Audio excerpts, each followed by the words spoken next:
C'est un sujet compliqué, la spiritualité. Presque, c'est un des sujets qui me saoule le plus, en fait, parce qu'aujourd'hui, c'est difficile de parler de la spiritualité. Pourquoi ? Parce qu'il y a en fait une sorte de mouvement qui oppose la spiritualité à la matière. Alors, c'est pas nouveau, hein, ça date des années 70, où le mouvement New Age était en réaction aux 30 Glorieuses et au désir de consommation, de surconsommation.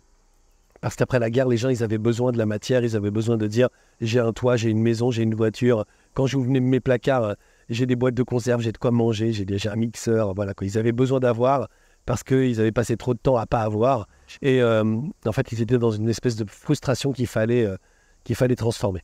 Il y a eu les années 70 où là, on a déclaré, ou en tout cas une tranche de la population s'est déclarée anti-matière en disant « moi, ce qui m'intéresse, c'est être connecté avec l'énergie, c'est être connecté avec Dieu, c'est être connecté avec Shiva ou je ne sais pas quoi. » Et justement, je quitte la société de consommation, je quitte la matière. Ok, action, réaction, c'est normal, c'est l'histoire du monde, c'est l'histoire de l'humanité. On passe comme ça d'un pan à l'autre. Il est tout à fait raisonnable d'espérer que les gens soient un petit peu plus intelligents dans leur façon d'aborder les choses.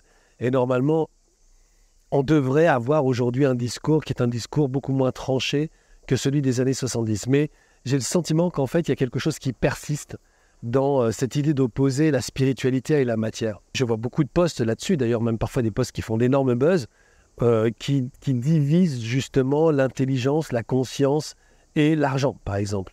Qui divisent l'intelligence, la conscience et, par exemple, le fait d'être posé dans le monde, dans un monde confortable. Je veux dire, aujourd'hui, on a assez d'historique pour se rendre compte que ce discours est stupide, en fait. Le discours d'opposition de la spiritualité et de la matière, c'est un discours absolument stupide, parce que la spiritualité, ce n'est pas la connexion à l'énergie. La spiritualité, ce n'est pas la déconnexion à la matière. La spiritualité, c'est un regard sur le monde. La spiritualité, c'est une ouverture de conscience. La spiritualité, c'est le sens numéro 6, qui est celui du ressenti. On en a 5.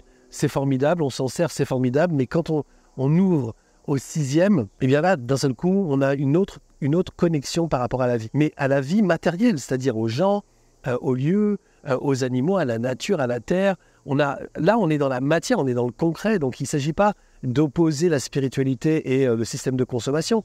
Il s'agit simplement de considérer qu'en fait, nous sommes dans un monde incarné. Ce monde incarné nous accueille avec tout ce qu'il est, et nous avons la possibilité de le voir avec le mental, avec l'ego, avec le drama, mais aussi avec une conscience plus ouverte, et puis avec un ressenti qui est celui de l'amour, en fait. Alors l'idée, c'est pas d'être amoureux de tout le monde, ou d'être amoureux d'un arbre ou ceci. C'est juste la conscience de l'accueil, en fait. C'est la conscience d'accueillir le monde tel qu'il est, de regarder les gens tels qu'ils sont, d'aller au contact avec eux, d'essayer de leur parler, de les comprendre, de savoir qui ils sont avant de tirer des conclusions idiotes sur la race, le genre, le clan, le niveau social ou j'en sais rien. L'idée, c'est de s'ouvrir, en fait. L'idée, c'est de se comprendre. Et ça, c'est hyper spirituel. Et cette spiritualité, on peut la trouver partout, en fait. On peut la retrouver dans notre relation à l'objet. On peut retrouver, par exemple, je sais pas, mais c'est très spirituel de considérer qu'en fait, on va souhaiter à quelqu'un de vivre dans le confort. C'est de reconnaître qu'en fait, cette personne, elle mérite, parce qu'elle est là, elle mérite d'être entourée de belles choses, elle mérite de vivre confortablement dans un endroit où elle se sent en sécurité, où elle se sent bien, parce que les énergies lui correspondent, parce que simplement, ça va l'aider à passer des bonnes nuits, ça va l'aider à se réveiller heureuse le matin, ça va l'aider à se coucher heureuse le soir. Voilà, ça, c'est très spirituel de souhaiter ça aux gens. Et donc, du coup, ça ne va pas avec l'antimatière, ça ne va pas avec l'opposition au monde de la consommation. Non, c'est juste de dire, voilà, si ta maison est agréable et si tu te sens bien dans ta maison, qu'elle fasse 30 mètres carrés ou 600 mètres carrés, c'est merveilleux pour toi. C'est parfait, quoi. Je suis vraiment profondément heureux que tu vives ça parce que tu t'y sens bien. Si tu es malheureux dans une maison de 600 mètres carrés, change alors. Trouve quelque chose qui corresponde à ce que tu aimes, qui corresponde à ce que tu veux. Va vers la vie qui te convient, quoi. Et ça, c'est pas du tout pas spirituel de souhaiter ça aux gens. Au contraire, c'est extrêmement spirituel. Et ça marche aussi dans les relations. Alors que ce soit les relations avec nos enfants, donc il y a des gens qui sont absolument pas spirituels et qui sont dans une éducation, on va dire, des standards de la société qui disent, voilà, j'ai un enfant, il faut que je m'en occupe, il faut que je l'éduque. Et voilà, quand il sera ado, il sera chiant, et quand il sera machin, voilà, je vais passer par des tranches qui vont faire que parfois je serai OK avec avec mon enfant et parfois je serai en opposition avec mon enfant, comme si c'était tout déjà tracé. Donc ça, évidemment, on voit ça, on en voit partout. Il y en a de moins en moins parce que les gens s'autorisent à penser à l'éducation de leurs enfants d'une façon différente. Mais bon, ça existe encore. Et à côté de ça, il y a des gens qui sont très spirituels. Et ces gens très spirituels sont des gens qui ont une sorte de volonté de regarder leurs enfants à travers quelque chose qui sera justement totalement déconnecté de la matière. Mais l'enfant, lui, il est dans le monde, quoi. L'enfant, il a des copains, il va à l'école. Ces gens très spirituels, en fait, ils sortent leurs enfants de la société. On va vivre, genre, je sais pas, au milieu des bois. Alors après, ça peut être une expérience formidable. Mais c'est pas une expérience spirituelle. C'est une expérience, en fait. C'est pas spirituel d'aller vivre dans les bois. C'est spirituel de vivre en ville si on est spirituel en ville.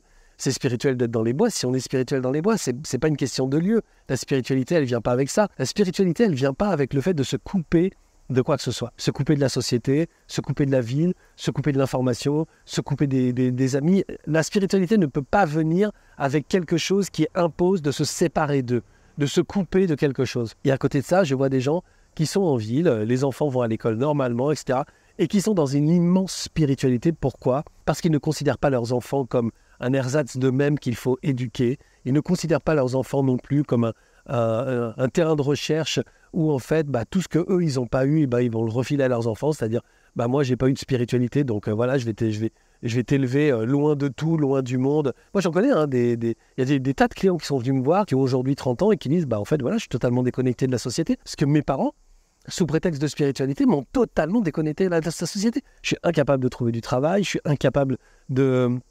vivre en communauté. Je veux dire, il y a 4 personnes dans la pièce, tout le monde me saoule, j'étouffe, en fait.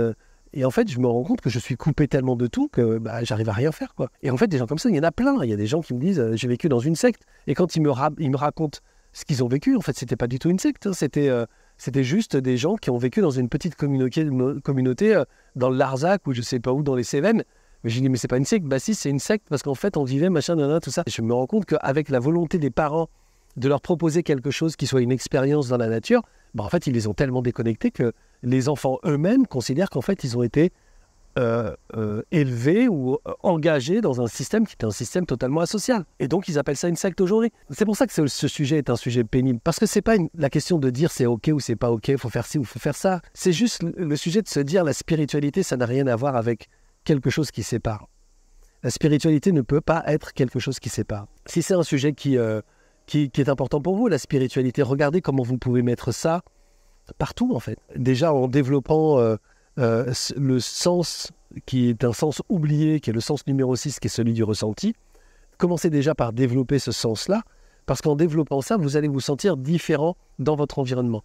Une certaine connexion au lieu, une certaine connexion à la nature, et puis une certaine connexion aux gens.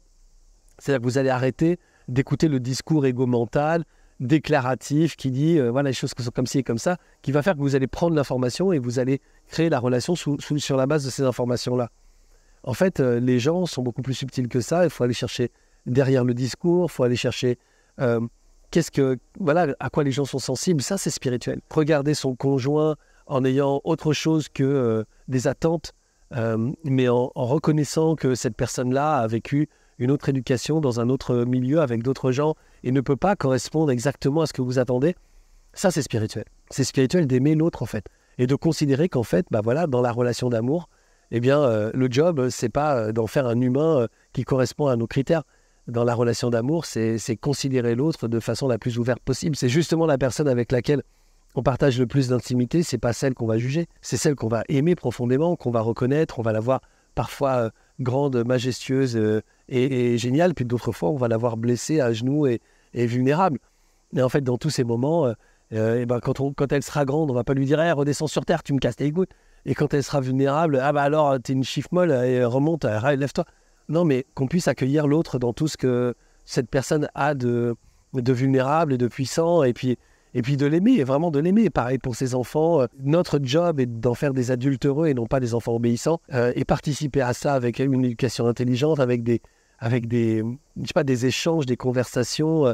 C'est pas parce que ton enfant il a 6 ans ou 7 ans qu'il est idiot. Au contraire, il a l'intelligence de 6 ans et 7 ans.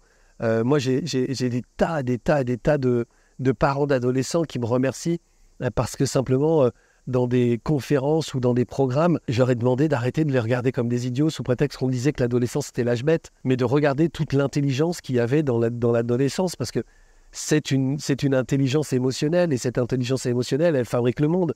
Google, Instagram, tous les réseaux là, qui vous permettent de regarder cette vidéo sont quand même des endroits qui ont été créés par des adolescents. La société est vraiment envahie de l'intelligence de l'adolescence. Les applications, tout, même le design, il y a énormément de choses qui sont influencées par l'adolescence. On dit que les artistes, ce sont des enfants qui n'ont pas grandi. Voilà, c'est aussi pour ça. C'est-à-dire cette sensibilité-là, elle vient de là. Et en fait, ce qui est spirituel dans cette approche-là, c'est d'être ouvert à ça, de considérer ça, non pas comme quelque chose auquel il faut s'opposer pour que ça rentre dans le cadre, mais dans quelque chose qui existe et qu'on va accueillir et qu'on va découvrir et qu'on va trouver absolument extraordinaire. C'est-à-dire qu'au-delà des confrontations qu'on a, des conflits qu'on a, au-delà des empêchements, des difficultés, il y a quelque chose qui se joue qui est vachement bien. Parfois, on me dit « Ouais, toi, tu dis que la spiritualité est partout. Moi, je suis désolé, je fais un job de merde. Et en fait, la spiritualité, elle ne peut pas être là. » C'est pas vrai. Moi, j'ai fait des jobs de merde pendant 35 ans. J'ai fait des jobs totalement... qui correspondaient pas du tout à la fois à ce que je voulais, puis en même temps à mon énergie. Mais j'ai fait plein de choses. J'ai fait de la maçonnerie, j'ai tiré des câbles dans les parkings, j'ai fait du télémarketing, j'ai fait 1 milliard de jobs. Mais à chaque fois, comme je savais que de toute façon, j'étais hypersensible et c'était possible que je sois très malheureux dans ce job-là, de façon tout à fait spontanée, je pense que d'ailleurs ça m'a sauvé à plein de niveaux, je regardais le job comme quelque chose qui était la réponse à ce que j'attendais. Et comme j'attendais de l'argent et que ce job, il m'apportait de l'argent, pour moi, c'était le job idéal. C'était le job idéal parce qu'il répondait exactement à ce que j'attendais. C'était pas un job que j'avais fait pour être heureux, c'est pas un job que j'avais fait pour être, je sais plus, ceci ou cela. C'est un job que j'attendais pour avoir de la thune. Et donc, je regardais ce job et j'honorais ce job parce qu'il me permettait de répondre à mon besoin. Et mon besoin, il était réel. Donc, et ça, c'est une façon spirituelle de regarder le travail. Et en fait, quand je travaille avec des gens qui me disent « Ouais, moi, je fais vraiment un job qui est absolument terrible. » Moi, j'avais travaillé avec une secrétaire, elle me disait « Ouais, c'est vraiment chiant, etc., etc. » Et en fait, je lui dis, alors je ne peux pas citer son job parce que c'est quelque chose de connu, mais elle me dit « Je suis secrétaire dans une association et je fais ça. » Je dis « Mais putain, mais c'est génial !» Elle me dit « Ah non, c'est chiant et tout. » Je dis « Non, mais en fait, c'est peut-être ton job, ce que tu fais toi-même est chiant. Mais participer à cette organisation-là, c'est incroyable. C'est une opportunité hallucinante parce que ton rôle dans la société, ton rôle dans l'humanité, ton rôle... Et en fait, je la voyais, elle disait « Ah mais oui, c'est vrai, j'avais jamais vu ça. Tu fais ce job depuis combien de temps ?» Elle me dit « Ça fait 7 ans que je fais ça. » Je dis « Putain, ça fait 7 ans que tu fais ce job et t'as pas été chercher, juste là, en 3 minutes, t'as pas été chercher à retourner ta vision pour voir que tu es en train de participer à quelque chose qui est génial. » C'est une association, c'est une ONG en fait, mais elle est juste géniale, cette ONG, quoi, parce que c'est pour les enfants et tout. Enfin bref. Et en fait, en 3 minutes, je lui ai retourné le cerveau. Elle dit « Ah mais oui, t'as raison et tout. Qu'est-ce que tu voulais? Pourquoi tu es allé chercher ce job? » Je voulais gagner des sous, je voulais faire ci, je voulais faire ça, et puis en même temps, je voulais être utile. Je dis voilà, tu es secrétaire de direction dans cette association, tu as un job, tu as de l'argent, tu es utile, enfin, ça répond absolument à tous tes critères. Et en fait, elle est retournée au job et elle m'envoyait des messages en disant « Putain, mais c'est incroyable, j'ai jamais vu ça, j'ai jamais vécu ça. » Et en fait, comme elle y allait d'une autre façon, donc d'une façon plus spirituelle, parce qu'elle était connectée aux autres, elle était connectée, elle était en conscience avec ce qu'elle faisait, son travail de tous les jours, qui n'a pas changé après le rendez-vous. Mais elle était en conscience de ce qu'elle faisait.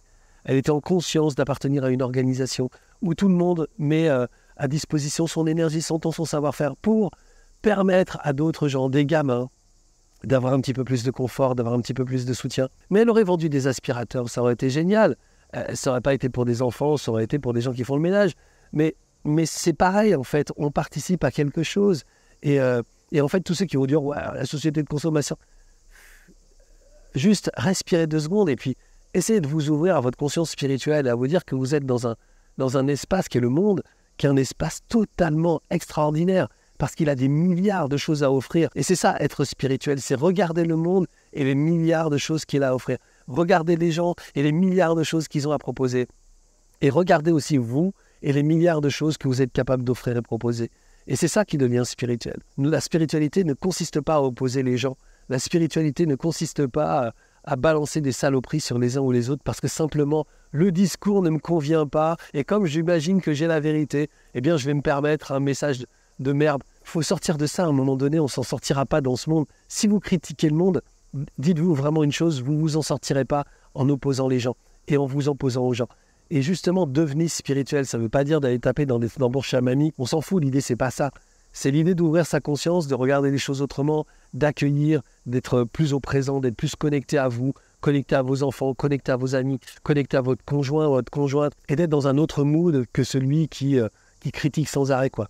Et c'est le mood qui critique sans arrêt qui fait aujourd'hui les oppositions, les conflits, les guerres, quoi. L'ouverture de conscience ne créera jamais ça. La spiritualité ne créera jamais ça. Donc voilà, c'est un sujet qui est un sujet sensible parce que c'est un sujet aujourd'hui qui trouve son opposition partout, alors que ça ne devrait pas. La spiritualité est le sujet du rapprochement, c'est le sujet du lien, c'est le sujet de l'amour, c'est le sujet de la reconnaissance de l'autre, c'est le sujet de l'ouverture, du partage, de l'harmonie. C'est ce sujet-là, quoi. Donc, avoir un discours sur la conscience, avoir un discours sur la spiritualité en disant il y a ça qui est OK, il y a ça qui n'est pas OK, bah pour moi, il est là le danger, quoi.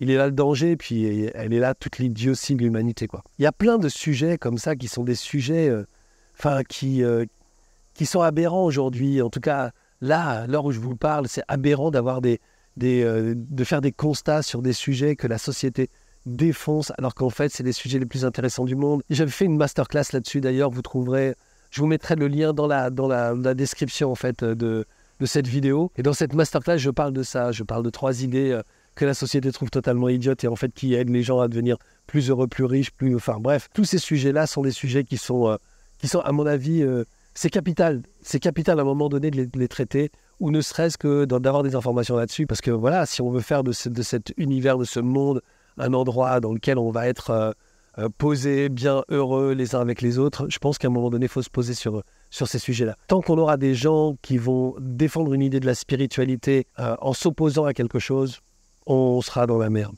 clairement. Dès que les gens auront compris que la spiritualité, c'est l'accueil de tout, je crois qu'on commencera vraiment à aspirer. Voilà. C'était ma perception de la spiritualité. On se retrouve dans une autre vidéo bientôt pour une autre perception sur autre chose. Ciao.